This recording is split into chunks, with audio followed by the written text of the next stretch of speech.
మరిన్ని రాష్ట్ర వ్యాప్త వార్తలు వేగంగా సంక్షిప్తంగా చూద్దాం.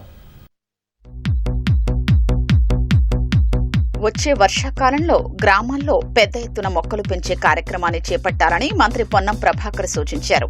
హనుమకొండ జిల్లా భీమదేవరపల్లి మండలం ముల్కనూరులో ముఖ్య కార్యకర్తల సమావేశంలో మంత్రి పాల్గొన్నారు.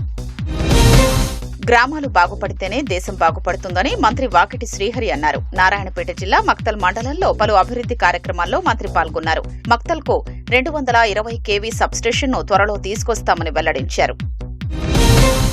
నిరుద్యోగులకు జాబ్ మేళాలు వారధిగా దోహదపడుతున్నాయని బీజేపీ రాష్ట్ర అధ్యక్షుడు రామచంద్రరావు పేర్కొన్నారు. హైదరాబాద్ బర్కత్పురాలో డాక్టర్ శోభా స్మారక ఫౌండేషన్ ఏర్పాటు చేసిన జాబ్ మేళాల్ని ఆయన ప్రారంభించారు. యువత ఉద్యోగాల కోసం పరితపించకుండా స్వతహాగా ఉద్యోగ కల్పన దిశగా ముందుకు సాగారని ఆయన సూచించారు. ఆదిలాబాద్ మున్సిపల్ సర్వసభ్య సమావేశం ప్రశాంతంగా ముగిసింది. పురా అధ్యక్షురాలు బండారి అనూష అధ్యక్షతన జరిగిన ఈ సమావేశంలో ప్రత్యేక ఆహ్వానితులుగా ఆదిలాబాద్ ఎంపీ గోడం నగేష్ హాజరయ్యారు. సూర్యాపేట జిల్లా కోదాడలో నకిలీ వస్తువులు విక్రయిస్తున్న 3 వ్యక్తుల్ని పోలీసులు పట్టుకున్నారు. తక్కువ సమయంలో ఎక్కువ డబ్బు సంపాదించాలనే లక్ష్యంతో నకిలీ సిగరెట్లు, కాఫీ, డిటర్జెంట్ వంటి వస్తువులు తయారు చేస్తున్నట్లు పోలీసులు వెల్లడించారు.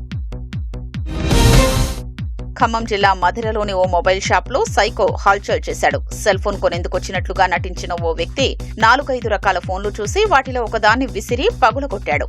దుకాణ యజమాని అడ్డుకునేలోపే మరో 2 ఫోన్లను తీసుకుని పారిపోయాడు.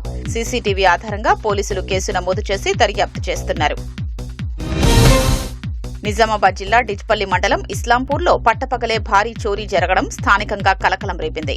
ఓ ఇంట్లో 12 తులాల బంగారు నగలు, 20 తులాల వెండి, 12 లక్షల రూపాయల నగదును అపహరించినట్లు పోలీసులు తెలిపారు.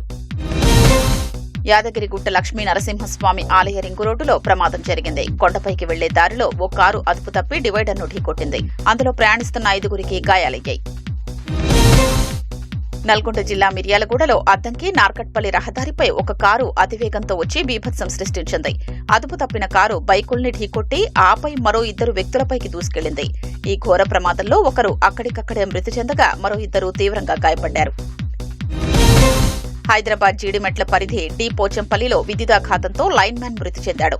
ట్రాన్స్ఫార్మర్ మరమ్మతు చేస్తుండగా నాగబాబు విద్యుదాఘాతానికి గురై తీవ్ర గాయాలతో ఆసుపత్రిలో చికిత్స పొందుతూ మృతి చెందాడు. సికింద్రాబాద్ లో కృత్రిమంగా ఇంధన కొరత సృష్టిస్తున్నారనే ఆరోపణల నేపథ్యంలో పెట్రోల్ బంకుల వద్ద పోలీసులు తనిఖీలు నిర్వహించారు. ఎక్కువ పరిమాణంలో ఇంధనం కొనుగోలు చేయడం వల్లే నిల్వలు త్వరగా ఖాళీ అవుతున్నట్లు అధికారులు గుర్తించారు. స్టాక్ ఉన్నప్పటికీ సరఫరాను నిలిపేస్తే కఠిన చర్యలు తీసుకుంటామని హెచ్చరించారు. ఖమ్మం జిల్లా మధిరలోని బంజారా కాలనీ శ్రీ లక్ష్మీ పద్మావతి సమేత శ్రీ వెంకటేశ్వర స్వామి ఆలయం బ్రహ్మోత్సవాల్లో రథోత్సవం వైభవంగా నిర్వహించారు. రథంపై అమ్మవారిని పురవీధుల్లో ఊరేగించారు.